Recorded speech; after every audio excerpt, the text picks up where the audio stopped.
Falling off. Oh my goodness. Oh, welcome to Disney Antiquities and Collectibles. I am your co-host Vince G, along with the illustrious, amazing Matt McKim. Matty, how you doing today? I'm doing fine. And welcome, everybody. We're going to have a good show for you today from multiple locations. Multiple locations. Matt is at Tiki Oasis in San Diego. If you guys can get Aloha. down there before 4 o'clock today, right? Yes. 4 o'clock okay.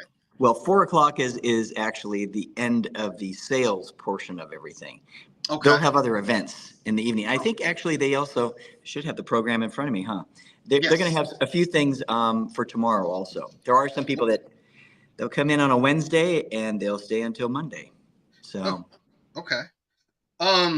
So all right. Well, okay. So our guest today is an incredible book. He was at Tiki Oasis. He just gave a presentation. Yes, he was. His name is Ken Bruce, the author of Walt Disney's Enchanted Tiki Room, Before the Birds Sang Words. I got to read it. I loved it. I had a blast. I was looking at it going, okay, this is really cool. I mean, he put so much work into it that I was like going, okay, there's so many different facets to this. But let's bring him on. Let's talk to him. Let's ask him about it. Okay, everybody, the amazing, the incredible Ken Bruce. Ken, how you doing today, sir? I'm doing great, and totally delighted to be with you guys. Wanted to be on your little podcast for quite a while, so I'm really thrilled that you were able to get me in. There you go. Thrilled to meet you, Vince, and thrilled to meet you, Matt. Matt, nice to meet you too. Delighted to meet you just because in my research, of course, your dad just pops up all the time. And and you know what? I'm gonna lead with this. It's like other writers have talked about it, but since this is my first book and probably my only book because it was brutal, brutal in a good way. There is something about writing a book where where you feel like the people you're writing about are very much alive and with you and looking over your shoulder. And I'd heard about that feeling, but when you feel it, it's a whole different thing. And that idea of like, I want to do you proud. I want to pay homage to what you did, which is incredible. These people, I can't underline it enough, were tasked with doing something no one had ever done before. This was completely new. So much of the assignments that land on their table, the only normal response to when they get them is, I don't know I don't know where to begin. So yeah, your dad was part of that, and I love his work. It's whimsical, whimsical line. I have all of his Disneyland maps. So a delight to meet you, Matt, and a delight to be with you guys. Well, and I have to say, and I was going to mention with Vince having read your book, and I have to apologize. I haven't gotten your book yet, but I plan to, and I plan to read it. But I've been hitting little excerpts out of it. So, but I've got some good questions for you. Vince has got some excellent questions. I've got some good questions for you. I can hardly wait. And the great thing about it is I don't know the questions. Some podcasts I've done is like, we would like to share you and I'm like, no. I love surprise questions. So I'm all about it. These are all surprise questions. But I did want to mention though, you bringing up a good point. Excuse me, Vince, for a second. No, go ahead. That you're talking about these people being alive and the artwork and everything else. Well, here's something that when you really think about it and analyze the Disney parks, and especially the classics like Enchanted Tiki Room, how many places that, amazing artists and designers have put something together and are still existing so many years later, pretty much the same show. How often does that really occur? And when you look at Broadway and things, I mean, how long do Broadway shows last? But they are revived. No, I get your point. And I would argue, especially after this deep dive, there's that whole thing, that whole pushback from people from the Disney company and people who are moving the parks forward. Disneyland is not a museum. And I Right. get that. It needs to evolve. It needs to remain relevant. But something happened with the Tiki Room and several other things under Walt's hand. A mid-century masterwork of pop art happened. Oh, sure. This thing is worthy of a museum. It is that good. So living museum. Yeah, it is a living museum. It is it's so many things. But no less, it is one of the last remaining vestiges of the sort of the tiki pop phenomenon. Oh, sure. Which was huge. And that went out of relevance, but then came back into relevance. And I would argue it's coming back again. It keeps dipping and diving. But think about it. When something goes out of relevance and then you tear it down and then it comes back in relevance and it's no longer there. My book was, among other things, an effort to remind people how important that attraction is on so many different levels. Different levels. Not just as a pop culture masterwork, but as something that changed theme park history forever. Yeah. Well, it would have been a completely different show if Walt had designed that back in 1930s. Yeah. Or if the company had done it in the 1990s. Yeah. Completely different show. Yeah. So, especially with so many tiki establishments having long been bulldozed. I know, what was it? The Kahiki in Columbus, Ohio, I think. The 5 minutes after it was marked as a historic landmark, it was torn down. I think it's a Walmart now. And that was an amazing space. Yeah. So, So part of the book is a way of saying, pay attention to this thing. You may find it corny around the edges or quaint or not as high tech as other things, but it is still enchanting and still worthy as a absolute work of art. Yes. And entertaining. And entertaining. Still entertaining. Yeah, exactly. So I'm gonna take you way back. You grew up in Palos Verdes, correct? You grew up in Palos Verdes? Yes, I did. Rancho Palos Verdes, which is now slipping into the water. Yeah, Mira Catalina Elementary. So wow. I'm gonna take you back to Mrs. Young in the first grade. How do you know these people? Oh, I have sources. I have sources all over. That is terrifying, Vince, on a whole new level. So, from what I understand, your first trip to Disneyland, you were in the first grade. Were you not? Were you close to that age? Sounds right. Yeah, my first trip to Disneyland, I was 5 years old, so I don't think I was in first grade yet. But I hadn't seen the Tiki Room till I was age 7. Okay. Which I guess lines up. Because I tell Matt, my first trip, I remember I was 5 years old, and I remember the sights and sounds. Do you remember all of that? Was that a big part of who you are, who you became? Oh, absolutely. I talk about it all the time. It's amazingly formative. Now, most of my 5-year-old trip to Disneyland was kind of traumatic because you're 5 years old and you're going down, spooky hills and in Pirates of the Caribbean and gun blasts around you. And then my dad, what was he thinking? Put me on the Matterhorn, which even at my age threatens to throw me out of the vehicle. So a lot of that was scary. And even then, I remember Mr. Toad's Wild Ride, and I left that thing sweating, like covered in sweat because my dad's like, yeah, here's the steering wheel. Have at it. And everything at that, again, in the mind of a 5-year-old is you're doing it all wrong. Like you are screwing up.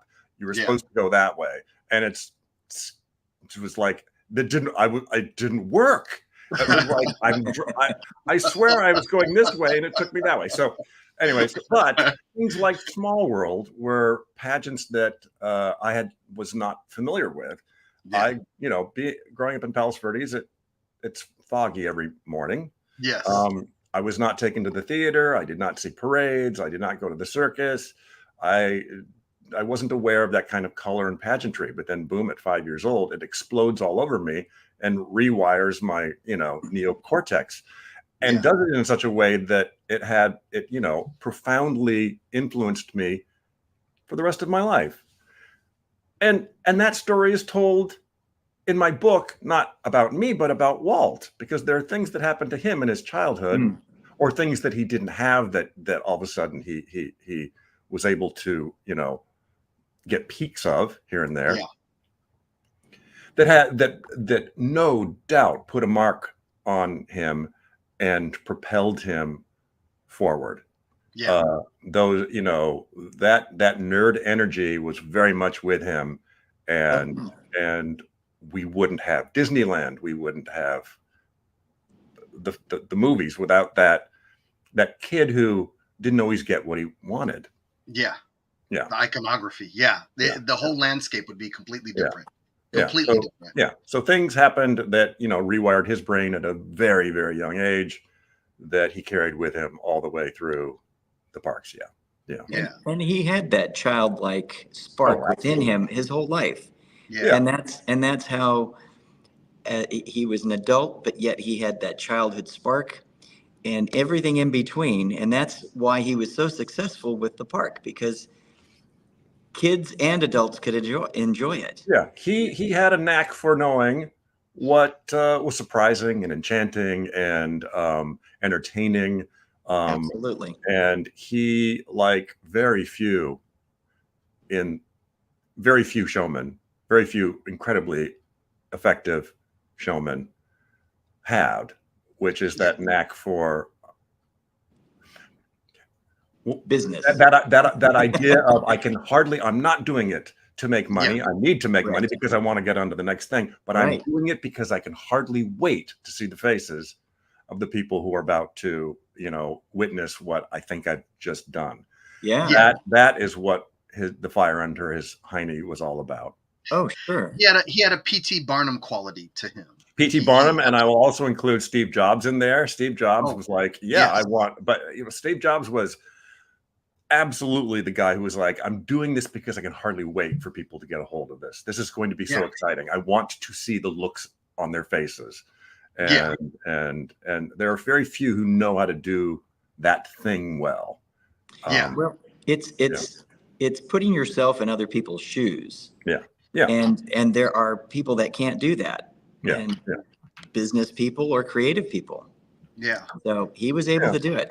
Yeah. And you need that. I forget who I was talking to yesterday. You need that business side. You need someone to say, there's only so much money in the pot. And it's funny because Walt knew that, but he was like, I don't trust anybody except maybe family. And even then, the fights he had with his brother were legendary.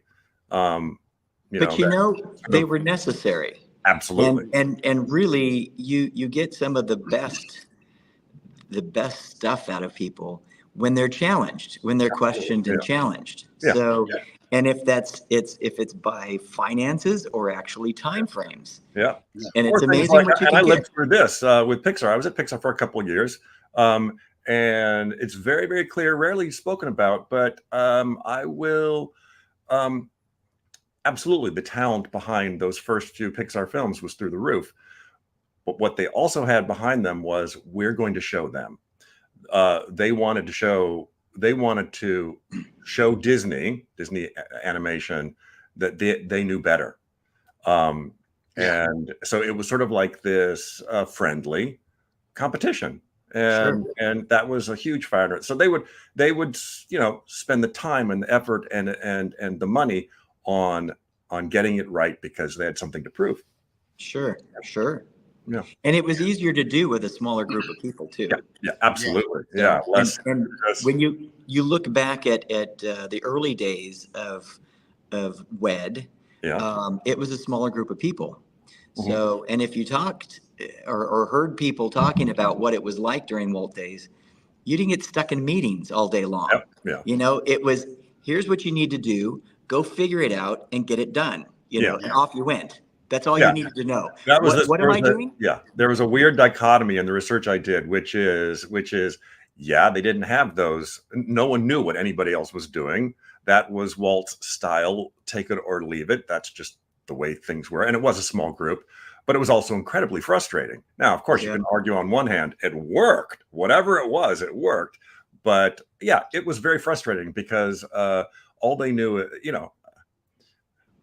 all they knew was what they were doing. And if you would ask them what they were doing, they'd say, I'm doing this. I wish someone would tell me what this was for, or so yeah. Yeah, because Walt kept his cards very close to his chest. Yeah, Many he pieced times it he together did. later. Yeah. He pieced it Yeah, together. and then the pieces come together, and the only one who knew the master plan was Walt, and even then, he didn't know the master plan. That is what's very clear in writing this book, was Walt was making it up as he went. Sure. Yeah. Wow. Sure. Which is the creative process for everything. Yeah. He didn't, the whole idea for the show didn't pop into his head. And that's one of the things I fight in the book, is all that mythology of, like, with one stroke of Walt's magic wand, something amazing happens. No, absolutely not. The creative process is messy, and Walt kept going in directions that he questioned, and he had to backtrack many, many times. The Tiki Room is a casebook example of an attraction well, like everything, but a casebook attraction of a small idea that became so grandiose that even Walt had to take a breath and go, this thing has gotten too kooky. I need to, and no one is going to be able to understand it at this rate. Yeah. Still amazing. But so many people were like, who got early test runs in its early restaurant days. Yeah. What the hell is this? It was actually a show that was absolutely surreal and absolutely sinister. Yeah. And I say that because the original version, imagine you're eating in a restaurant, and generally the Tiki Room show happens. It's not a show with MCs or an opening number. It just is an experience. It's just a happening. Yeah. And then how does it end? It ends with the war chant, with all the totems going, a lightning storm and thunder, and then the lights go up. It's forks down, napkins folded, and have a nice day. Bye-bye. Yeah. And I think about it, that craziness happens, and it's no tone, no context. It's just frightening. So again, they looked at it and thought, this is amazing. Walt did, but we need to reshape it so that it doesn't alienate our restaurant patrons. Yeah. Well, and we can take a step back again, and with all the iterations of this, and that it was actually going to be a dinner experience with live birds at one point. Yeah. Well, no. That is not what my research bears out. Oh, really? John Hench's sketch.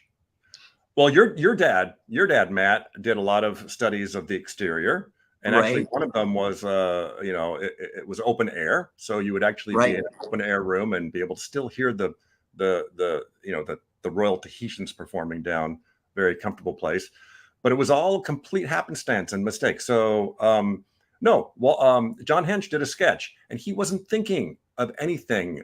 His sketch of the interior was very much like every other design of an interior tiki establishment of the day. I looked at many, and they all were kind of similar, and his was not that different. Tea lights, bamboo, blah blah blah. But he just put in the sketch, just for decorative purposes, birds. He was not thinking live birds. He was not thinking taxidermy birds. He was not thinking mechanical birds. It was just a flourish. It was just he had no idea that would create a conversation later. Okay. He presents back to Walt, and Walt takes one look at it, and Walt immediately zeroes on those birds and says, "We can't have birds in a restaurant." What the F? Walt was fond of a word that is the same as poop, but I'm sure he didn't use it. They're going to poop in the food. We can't do that. Now, so it wasn't an original design. John Hench was not prepared for this. He did not have an answer.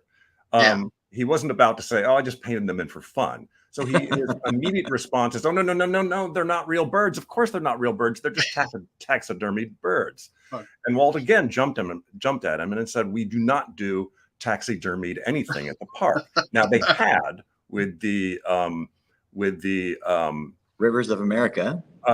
No, they had with some of Nature's Wonderland, and they had the early version of that, and they had with the Grand Canyon Diorama. And there was an incident where Walt was in the staff shop, and the staff shop, for those who don't know it, is where they make the molds of a lot of whatever sets and set pieces. And Walt opens a refrigerator, probably to just grab a soda, and he sees the skinned carcass of a coyote. And he does a triple take, and he immediately tells whoever is there, we've got to stop doing that. No more taxidermy at the park. So we can use synthetic skins. We don't want to do that anymore. And so no more taxidermy at Disneyland. So again, Walt tells John, no taxidermy. And then again, John, thinking on his feet, a little terrified of Walt, says, "Oh, no, I know. No. They're little mechanical birds. They're just little mechanical birds." And that was where Walt was like, "Oh, that could work." And with all the shoe leather that I mentioned right before that moment, it is very clear when John mentions mechanical birds, Walt is like, that would be a dream come true. That would be amazing. Wow, what could we do? We could actually have, people eating in the restaurant, and then, wow, the birds start to come to life and just start tweeting across the room. And that was it. And also the other side story is they were at the very same time as that meeting, they were still working on a Chinese restaurant dinner idea, which of course had a mechanical Confucius, a very, very, very crude performer that for most of the time was going to be performed by a live person behind the scenes. What's that noise? I'm sorry. I'm going to mute myself here. Sorry. Oh, don't worry about it. There's something going on next door. Cool. Continue on. Sorry. Anyway, but one of the things. Well, Matt, come in anytime. One of the things that they knew was, and Confucius was still clunky and not quite working. They had a dragon, a fire-breathing dragon that wasn't working. For various reasons, but they did have little caged birds that they had started to work on, and they were working. So Walt's thinking, can the Confucius, we'll move on to something else. In fact, we're going to move the entire team from that dinner show over to the Tiki Room and do a room full of tweeting birds. Yeah. And then the Tiki Room was born. Yeah. But as a very modest experience, something that just sort of happened in the background while you were eating, that eventually became something that was so over the top that there's no such thing as background anymore. When Walt went back to everybody, especially John Hinch, and he said, clear everything out. We're not going to be a restaurant anymore. I take it they were none too happy that all of a sudden everything was just changing. Everything was John carried this pissy attitude about that till his dying day. Yeah. He was adamant you can't aim to do one thing and then change your mind that late in the game. So the plan for that restaurant was a year plus. And that was John's mindset throughout the entire thing. So Walt's like, nah, we're not going to do it. And also that's a side myth as well. Of course, it would not have worked as a restaurant. But at the same time, the relationship the Disneyland Inc. team was having with the Stouffer Company at the park, because they had already started to helm 2 of the 3 restaurants in Adventureland. One of them would have been the Enchanted Tiki Room. That relationship was going south for various reasons. Pick up the book, you can read all about it. But it was not an experience that was going well. So that also helped Walt in his decision to, let's not have this as a restaurant. And then, of course, Walt is also like adding up, like, wait a minute, we can have more people in here instead of a dinner show, which what is the turnaround, 30, 40, 50 minutes. Now we can have a quick turnover of about 20 minutes, though that didn't quite work. Three times an hour. But he's beginning to think, this could actually be more successful as well as, and more people can go through if it's just a sit down show. But that meant taking a experience and turning it into a show. which meant MCs and interstitials and announcements between songs and an opening number that explained to audiences what the heck this was they were in for. So, and that took another, I forget, it's a chunk of time, like 8 or 9 months to turn it from a restaurant into an actual attraction. So, yeah, there you have it. I hope I didn't destroy your dreams, Matt. No. I mean, you hear these stories, and I know a lot of these get elaborated upon with different individuals. But in fact, I can't even remember the first time hearing that. Where it was from. Yeah.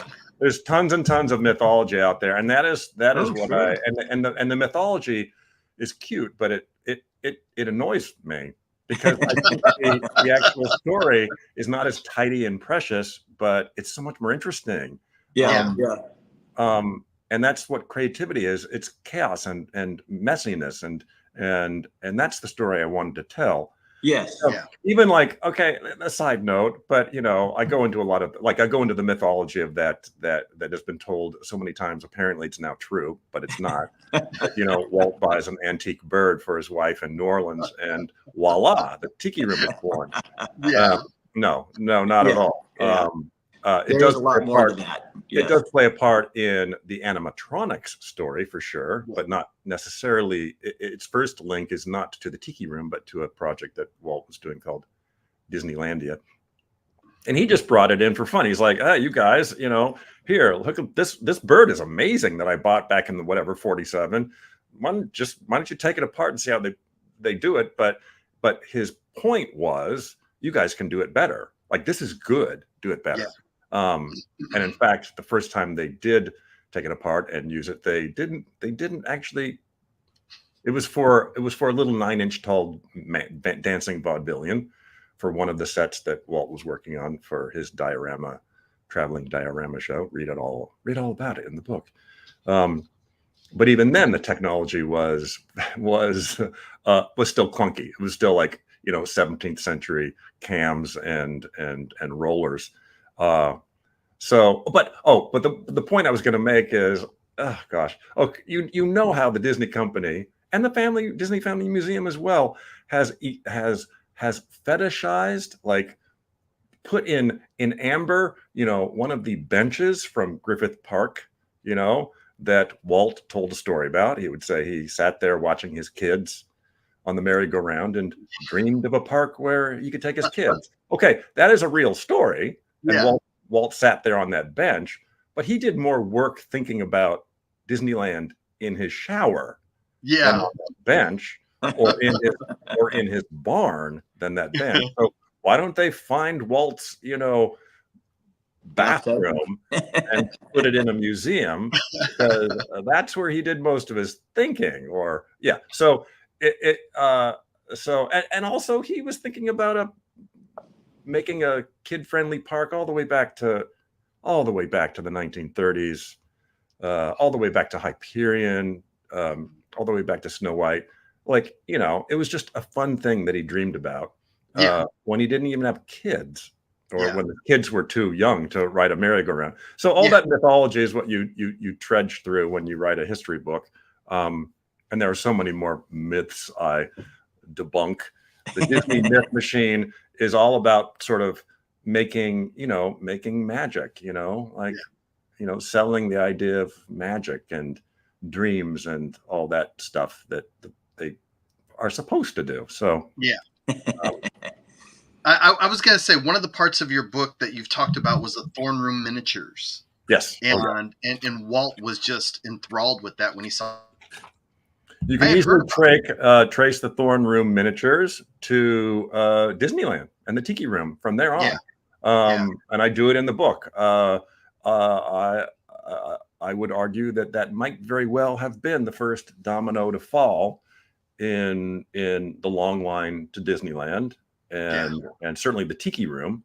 He was bowled over by these miniatures, and you have to actually see them to actually begin to understand how that could happen, because they are just rooms, little miniature rooms. Mm-hmm. They don't have any motion or lighting effects.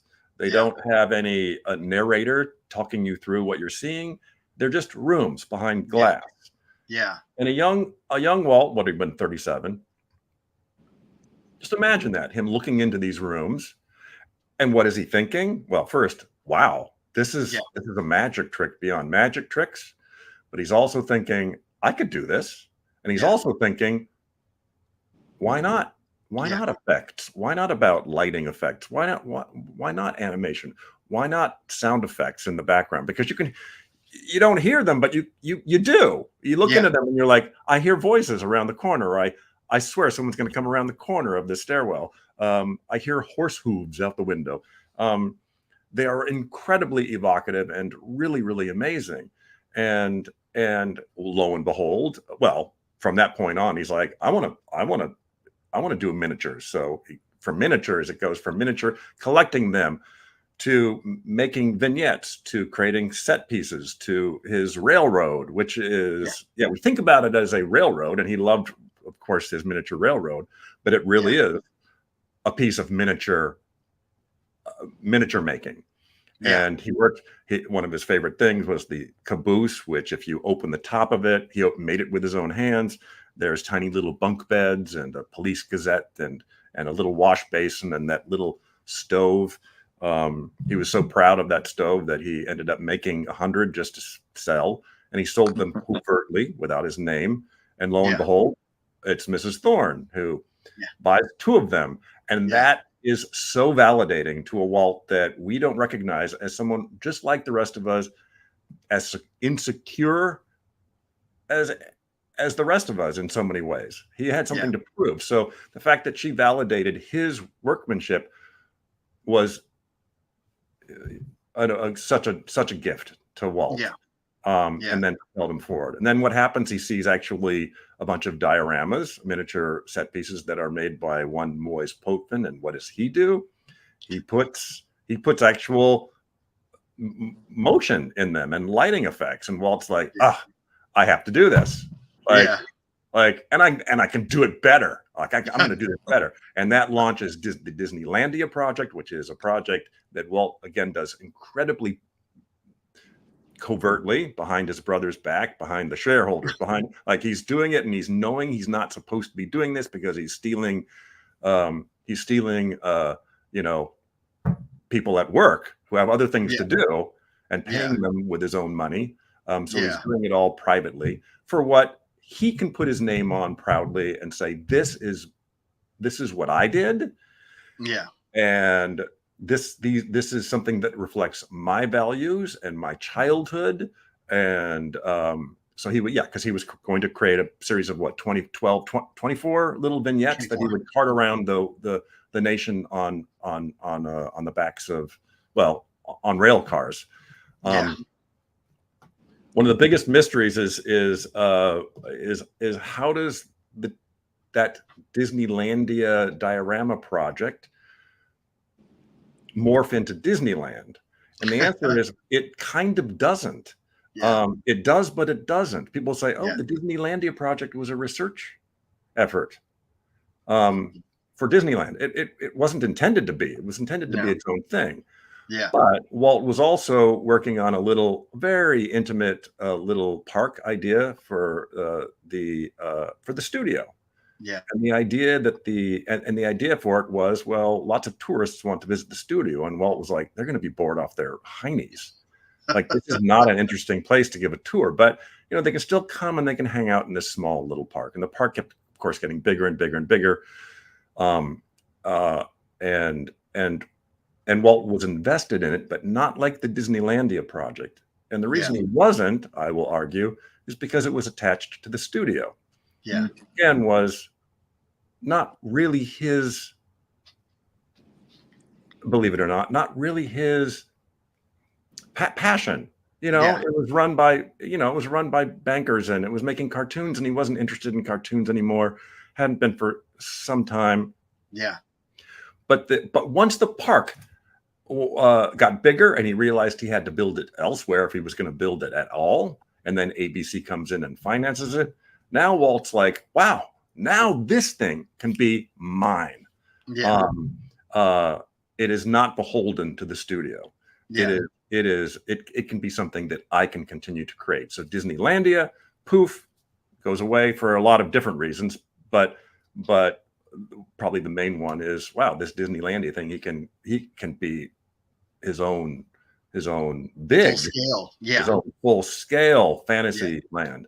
So yeah, see, you get me going and I just don't shut up. I was gonna say, I'm loving this because it's a hit.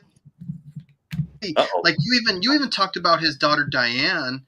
Said that he felt like he was in a funk, because of the movies, and he didn't know which way to go for quite some time. Not just a funk, but you know what, we all get, he was not someone like, but that's so human. Yeah, we do something and then we get tired of it and we want to do something else. The cartoon studio was basically running on its own, and sure, he had a say in a lot of the stuff that was going on, but it's not a magical story. He was not interested anymore. He just wasn't. He wanted to do something else. For a good chunk of time, he was a man in a midlife crisis for many different reasons as well. He suffered a polo accident. There was the studio strike, the World War II, and like landed on him, and it just became a job.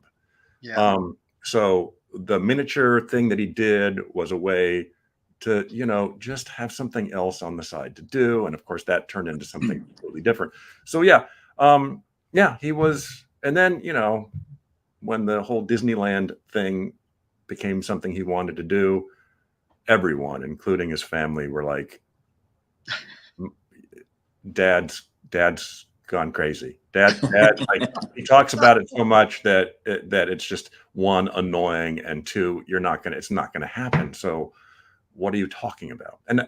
And no one, and the way most amusement enterprises back then were, of course, they were dirty, loud, not very classy affairs. So that's all anybody around Walt knew. But Walt had another idea. So yeah. And I do talk a lot about the early days of Disneyland because that's an important segue to the Tiki Room, because the Tiki Room was kind of an answer to so many of the things that were wrong at Disneyland. We know Disneyland as what it is, but we don't realize that when the park opened, it wasn't ready to open by any stretch of the imagination. Not only that, it hadn't even figured out what it really was, tone-wise or storytelling-wise. They still had to learn about, those visual segues. They were all learning and working for years. And Walt was very, very excited about that. That famous quote of Walt, Disneyland will never be completed which was written by someone else for him. But the subtext of that line is Walt going, we need to fix the park. We need to fix this. We need to fix this. Most of the park was, 16 rides and attractions at the park. Now they're 50 something. Yeah. But there was a time period. Yeah. I was just going to say, though, that there was a time he was an inventor and a dreamer at his core. Yeah. But there were carpeting companies, I remember my dad talking about, that they were not used to the amount of guests walking on their products. Mm-hmm. So a lot of these companies, brass plating companies and things like that, they would come to him and actually say, listen, we'll help you put in this carpeting, but we want to test it with you so we can figure out what works and what doesn't. We'll work with you and come up with something better. Yeah. Yeah. And Walt loved that. Because he was a futurist. He was like, new fibers, plastic fibers, let's go for it. Oh, yeah. Yes. He was excited about all of that. But that was a park that was not ready for prime time. And when it opened, again, 16 rides, but most of the park was piles of dirt. Right. Like piles of exposed dirt and still some planking that was sitting around. And of course, all Walt's thinking about is hard hat time, and it's going to be a hard hat time until I kick off. There was always construction going on there because, the park had to open and yet it wasn't ready. And it had a budget. I've asked a few people this. I've asked a few of the old timers this that I got. Was Walt ever, at least from your research, was Walt ever content with the park? Was there ever a time when he just said, okay, we can take a breath? The answer is no, but that is a really, really good question, Vince. He was finally happy when New Orleans Square opened. Yeah. If you listen to his speech, there's subtext there, which is finally, this is the way I imagined the park. This is the way I wanted the park to be from day one, being that attention to detail, that fully realized walk-through experience where you could get lost in an environment where again, the attention to detail is through the roof. Yeah. And that was not the case with Disneyland before New Orleans Square. And New Orleans Square opened very late in Walt's life, I think 1966. Yeah. But he's happy with that. He's like, this is great. And that area, by the way, cost whatever, far more than the original price tag of Disneyland. Yeah. But that is what he really envisioned the park to look and feel like, not that specific theme, but that level of detail and love and immersion. So he was way ahead of the game when it came to that idea of immersion, because that's ultimately is what he wanted, and what the park struggled to be fully for years. Yeah.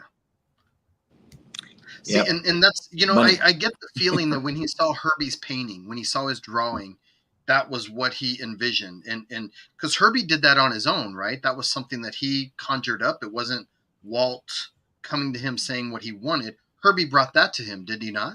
You mean that giant blue line sketch? No, the one with the nuns walking? Yeah.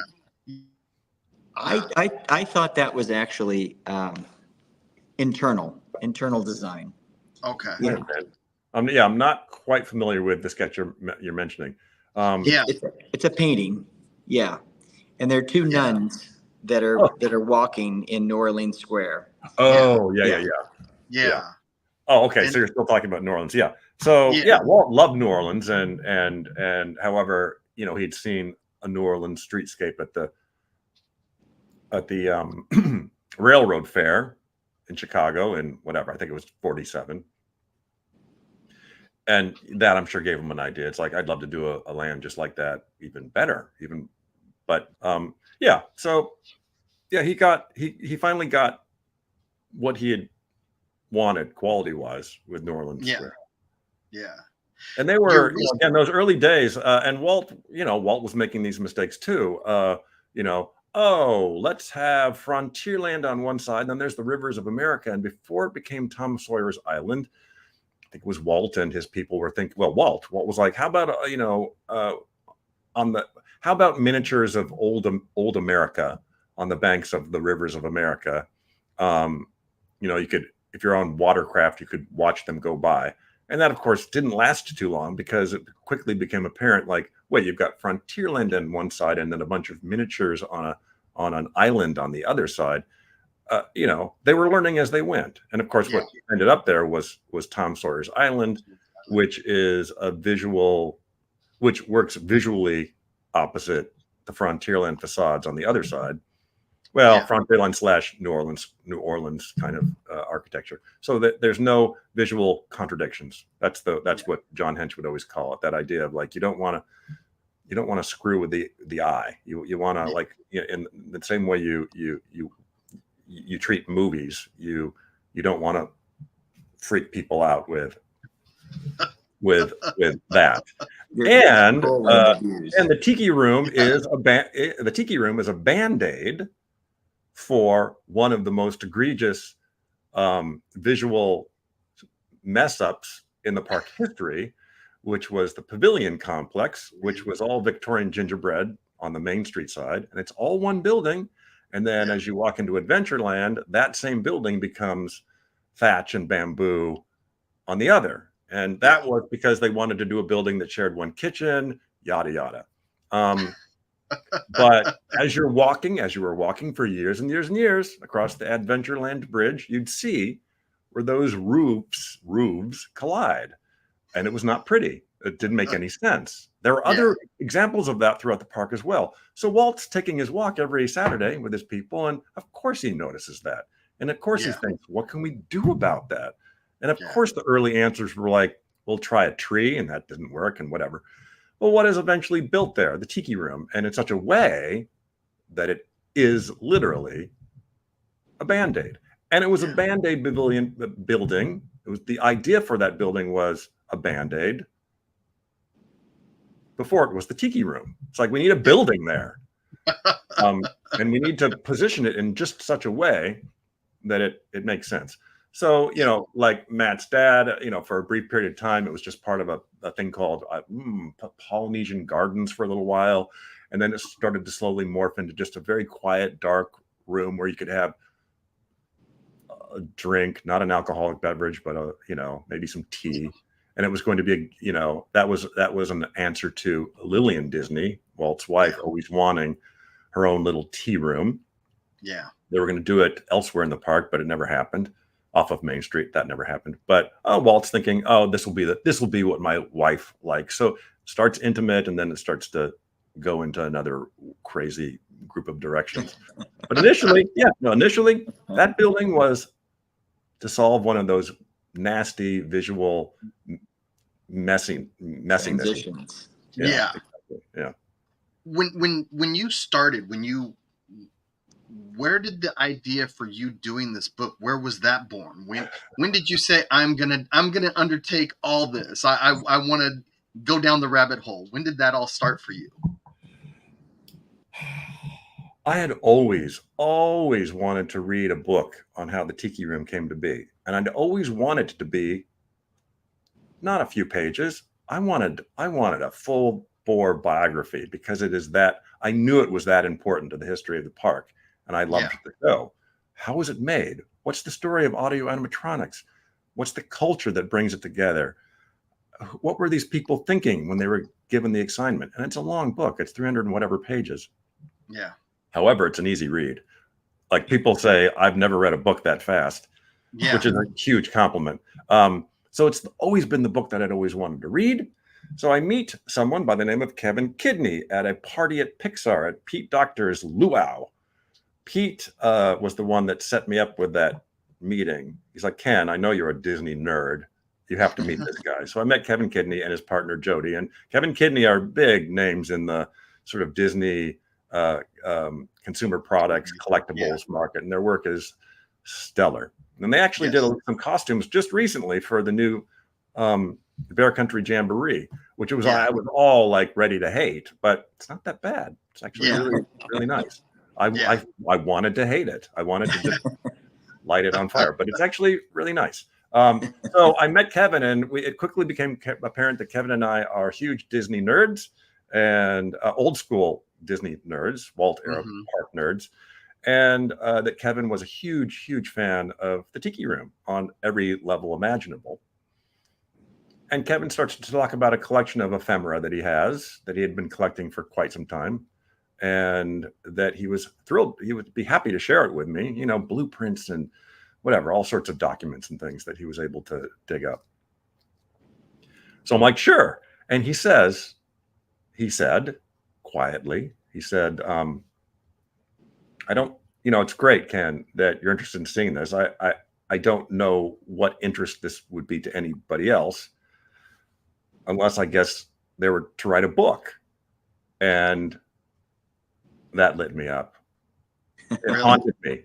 Those words haunted me, because the moment he said it, I thought, that is the book I've always wanted to read. And the longer it stewed with me, the more I realized, no one's going to write this book. I have to do it. I have to do it. It's like, it's now my job. And that's often been said. If the book you want to read hasn't been written, I guess you have to write it.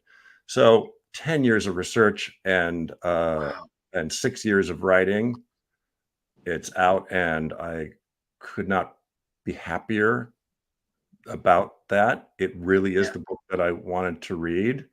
And I think it's a great story. As I started, I was trepidatious. I'm like, who's going to be interested in this?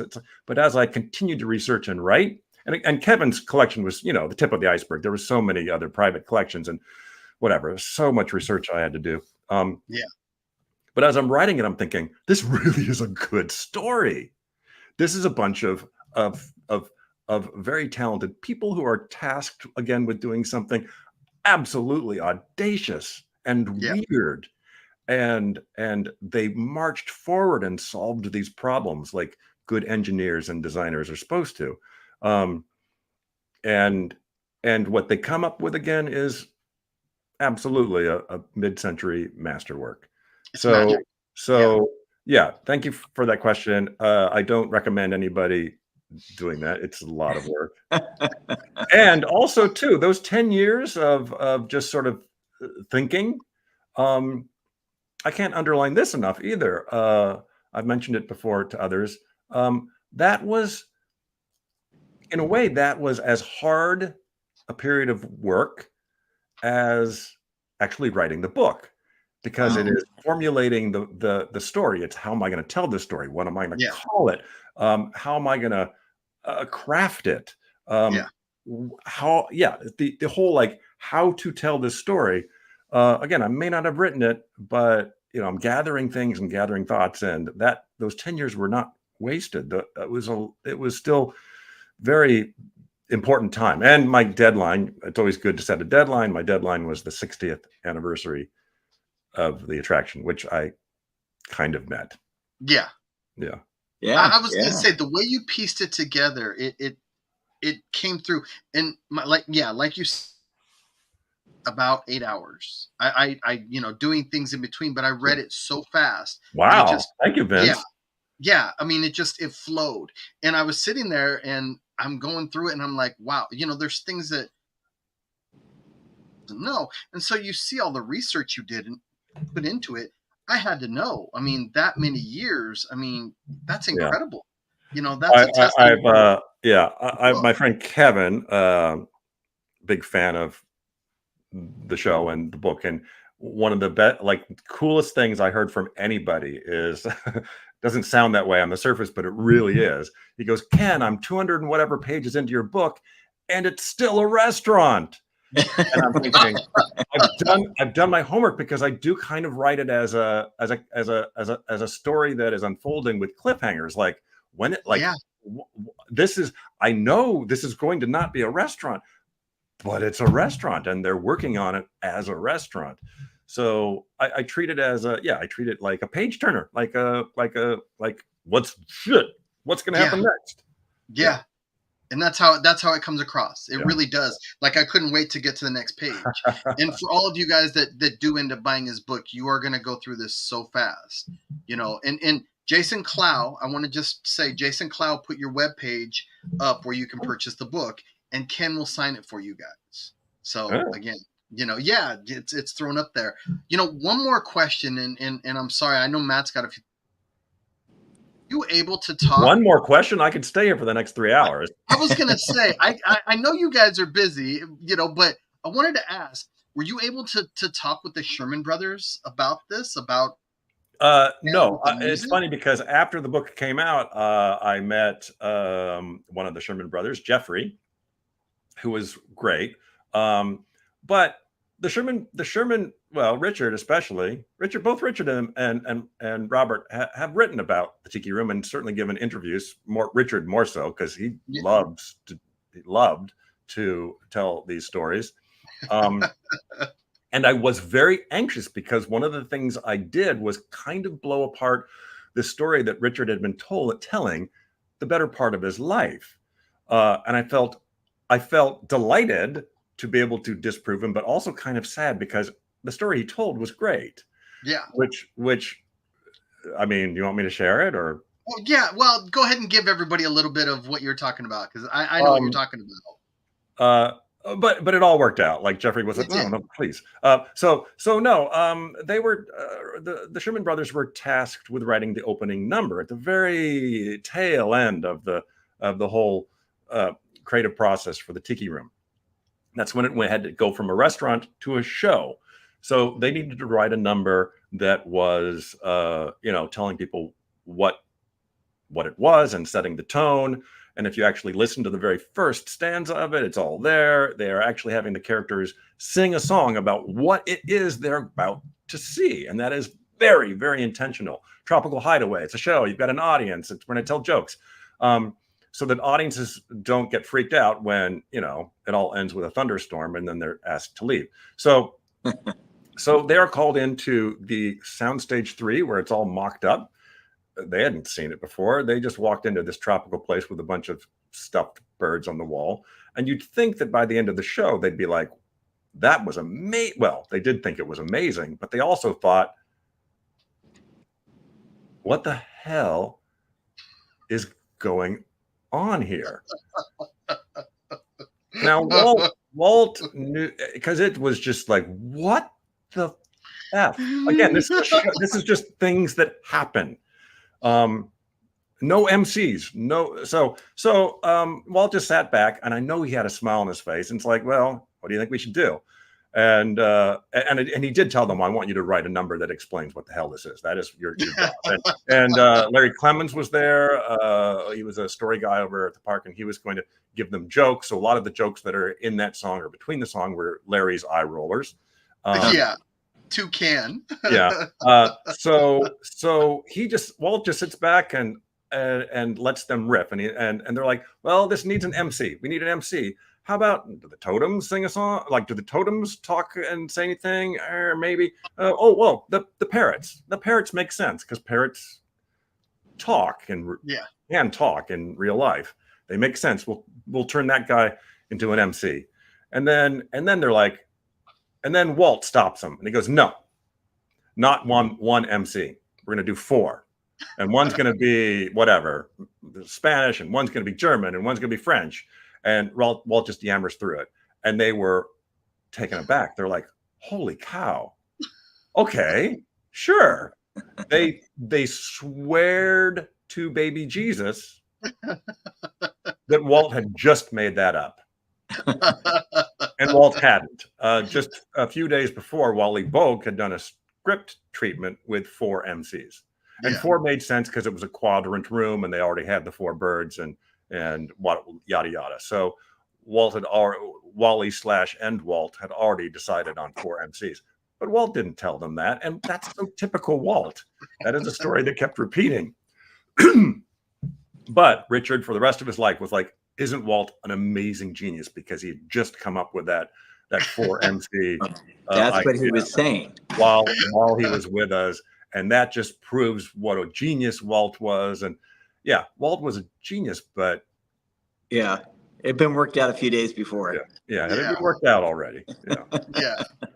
See, and I don't know it's like the Tiki Room. It's like these songs go through your head. Yeah. Next attraction. I don't care who you are. So, it's just a tribute to them. They talk about, earworms, and quite frankly, that was the delight of their music as a child. It was so gettable and so primally childlike because you could sing it, and it had this melody that was very, very gettable. So it's impossible not to just have the dopamine drop while you're listening to this. So this is it. You're no more research, no more other books. You're not gonna, there is a second printing happening, and it'll happen. It'll get out there when it gets out there. But the best thing about second printings is you can, fix all the commas that are missing or whatever, and smooth out a few things.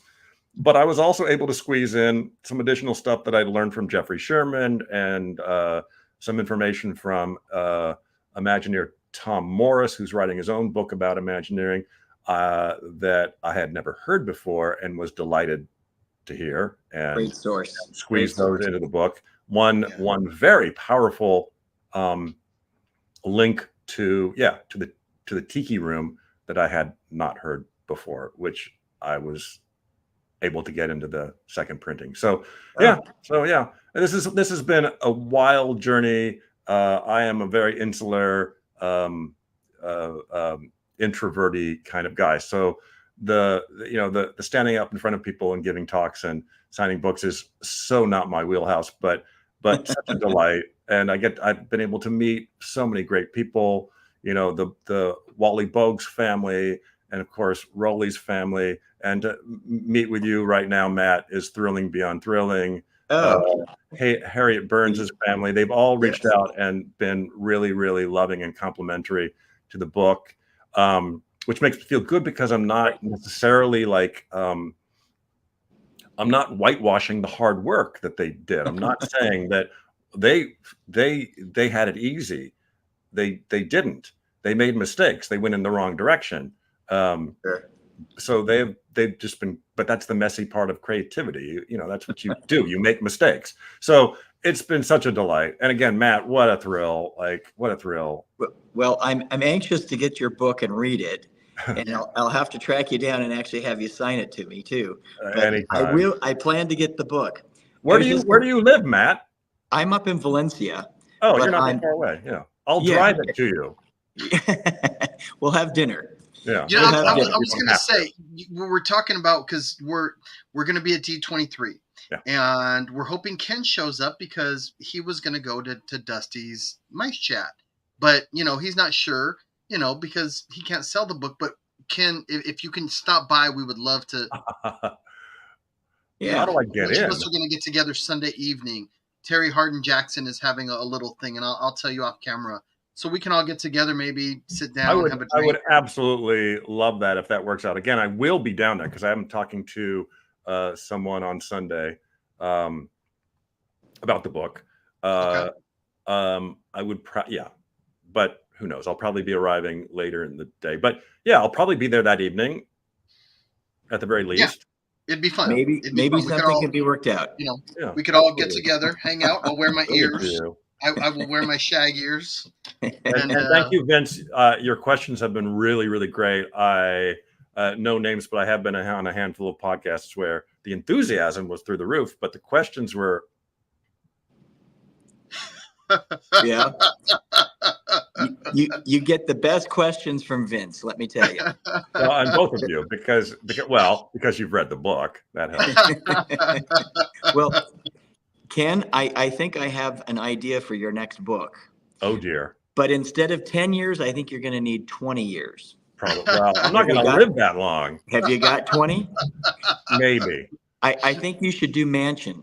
There's been so much for so many years to come up from the start. Now, Matt, there are lots of books already about the Mansion, but you know what? It's Tom Morris, the Imagineer, who did, among many things, the design for the Paris castle, which is probably the most beautiful castle. Yes, I was actually involved with it. He's doing a deep dive into the Mansion, as well as a book on the early days of Imagineering and the messy small group of people that were doing something behind the scenes at the studio that people thought were nuts. So it is being taken care of, and he's uncovering some amazing stuff. So that book will eventually come out, whether it's written by me or Tom. Well, maybe you need to help him. Yeah. You know, I'm such